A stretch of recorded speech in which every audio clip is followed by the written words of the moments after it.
해외에서 K무비의 저력을 입증한 왕사남 때문에 자괴감에 빠진 이들이 있습니다. 영화는 우리에게 기록 너머에 살아 숨쉬는 소년 왕을 보여줍니다. 권력 다툼 속에서 운명에 삼켜진 17살 아이의 진짜 모습을요. 박지훈의 눈은 말을 하는 것 같아. 관람 후 바로 역사 공부하게 만드는 영화. 영화가 다 끝났는데도 극장 안 그 누구도 선뜻 자리에서 일어나지 못했습니다. 그 먹먹한 슬픔의 여운이 여전히 공기 중에 맴도는 것 같았어요. 2026년 상반기 최고 흥행작 왕과 사는 남자가 해외에서 폭발적인 흥행세를 기록하며 추가 개봉 행렬까지 이어가고 있습니다. 그런데 이 왕사남 열풍에 자괴감에 빠진 이들이 있습니다. 바로 공식 개봉이 안 된 중국인데요. 왕사남을 관람한 해외 유학생이나 여행객들 뿐 아니라 한알령의 빗장을 비집고 대만이나 한국 등에서 원정 관람을 마친 중국 현지인들의 피눈물 리뷰가 올라오면서 뜻밖에도 중국 역사극의 처참한 수준까지 도마에 올랐다고 하는데요. 절벽 위를 나르는 말부터 90년대 조잡한 오락실 게임 수준의 저질 CG까지, 거기다 고즈넉해야 할 마을 풍경은 성의 없는 세트장 합성이 난무하며 인물과 배경이 따로 놀아 주인공이 배경 위에 떠다니는 기괴한 장면이 송출되는 등 최소한의 성의라곤 찾아볼 수 없는 자국시대 극에 지쳐버린 이들에게 왕과 사는 남자 장항준 감독이 보여준 연출력과 디테일은 그야말로 충격이었습니다. 감독의 연출력이 정말 대단합니다. 배가 산산조각 난 것은 암시였을 테지요. 초반에 마을 사람들이 힘껏 배를 끌었으나 결국 배가 산산조각 나는 장면은 정말 완벽한 폭선이었습니다. 백성들이 왕의 마음을 얻을수록 왕의 목숨은 더 위태로워지니까요. 마을 사람들이 배를 끄는 행위는 결국 배가 장애물을 넘도록 한 것이 아니라 오히려 산산조각 나게 했습니다. 이것이 아마도 결말을 암시한 것이었겠지요. 처음에 노를 젓던 사람은 결국 왕의 마지막 길을 배웅하는 이가 되었고, 그 밧줄을 당기는 동작이 처음 그가 노를 젓던 모습과 겹쳐 보여 가슴이 더 미어졌습니다. 초반부 왕과 촌장이 강물에 빠지며 인연을 맺던 장면이 결국엔 차가운 시신을 건져 올리는 비극으로 끝났습니다. 또한 감독이 박지훈을 담아낸 앵글은 애정이 가득합니다. 전하의 그 부서질 듯한 연약함을 어떻게든 극대화해서 포착하려 애쓴 것이 느껴졌습니다. 배우들끼리 주고받는 연기 호흡이 너무 섬세해서 깜짝 놀랐습니다. 유해진은 처음엔 마을 살림 좀 펴보려고 귀족들한테 아첨하던 촌장이었지만 왕과 동고동락하며 부자 관계처럼 변해가는 모습이 인상적이었어요.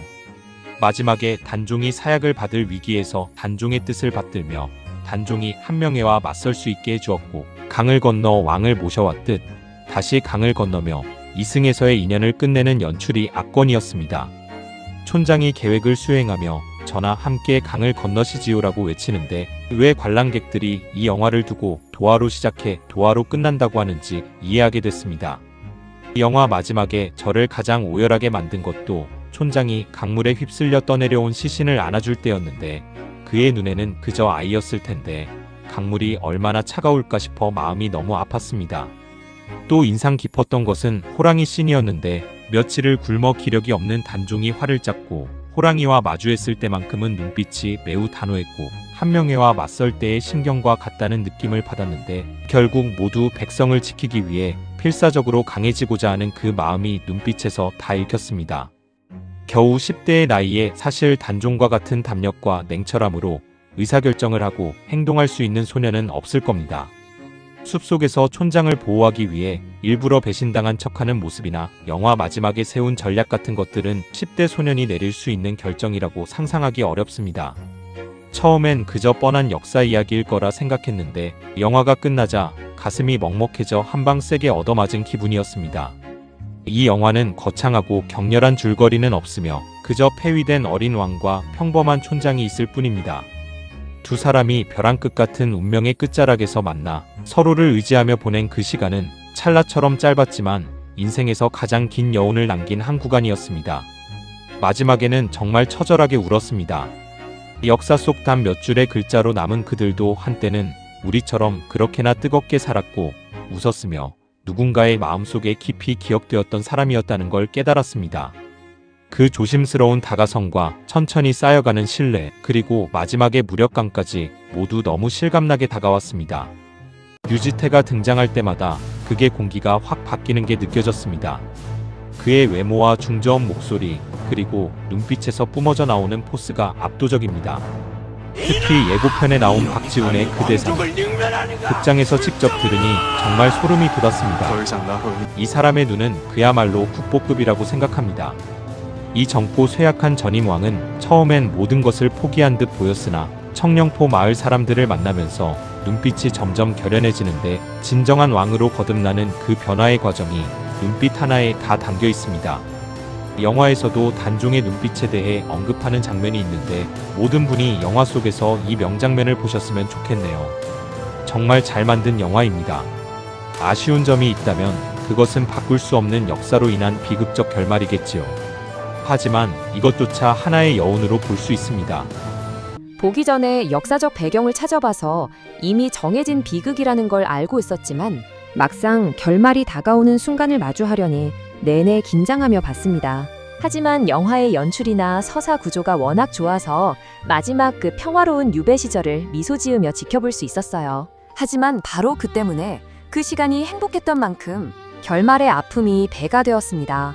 전미도가 연기한 궁녀 매화는 단종이 걸음마를 뗄 때부터 그를 모셨고 그의 성장을 지켜보며 생애 마지막까지 함께했습니다. 그녀는 단종의 마음을 누구보다 잘 이해했고 그저 그가 행복하기만을 바랐던 사람입니다.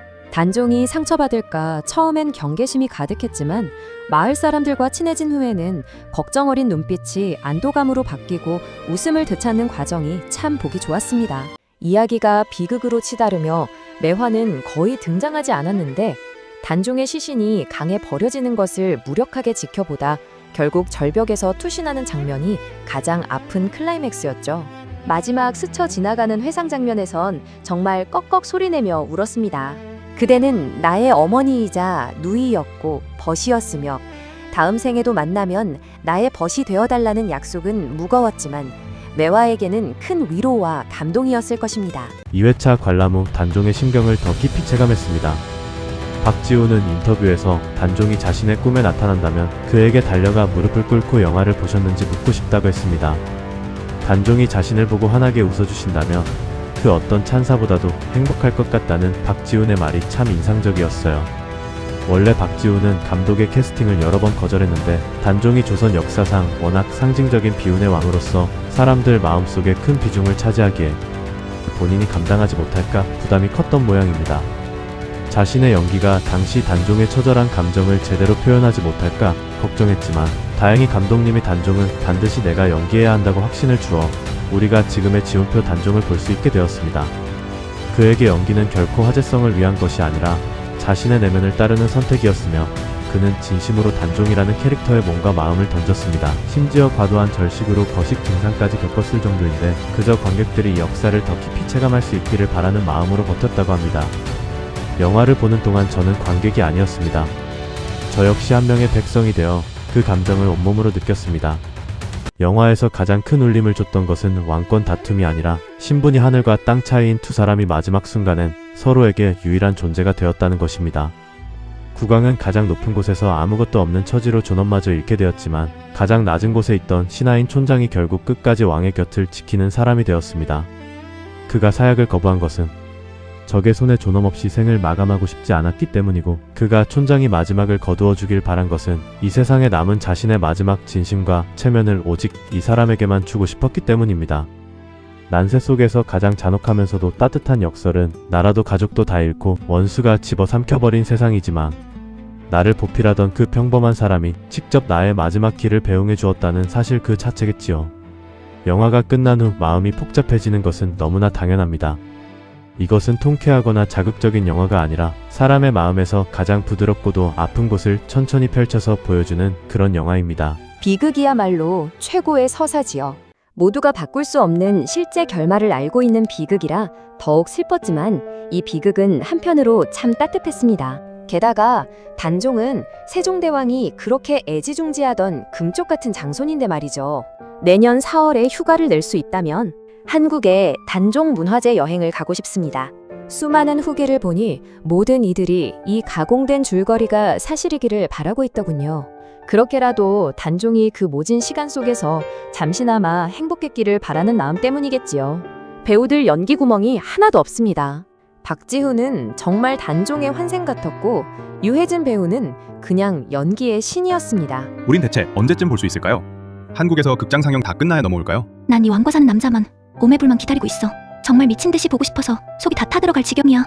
중국 관람객들 사이에서는 한국어 대사를 완벽히 알아듣지 못했지만 배우들의 눈빛과 표정만으로 줄거리와 감정을 오롯이 읽어낼 수 있었기에 단종과 함께 펑펑 울었다는 후기가 쏟아졌습니다. 심지어 해외에서 관람한 후 큰 감동을 받은 나머지 한자 자막으로 내용을 더 깊이 이해하고자 왕사남이 상영 중인 대만으로 2회차 관람을 떠나는 행렬도 이어지고 있습니다.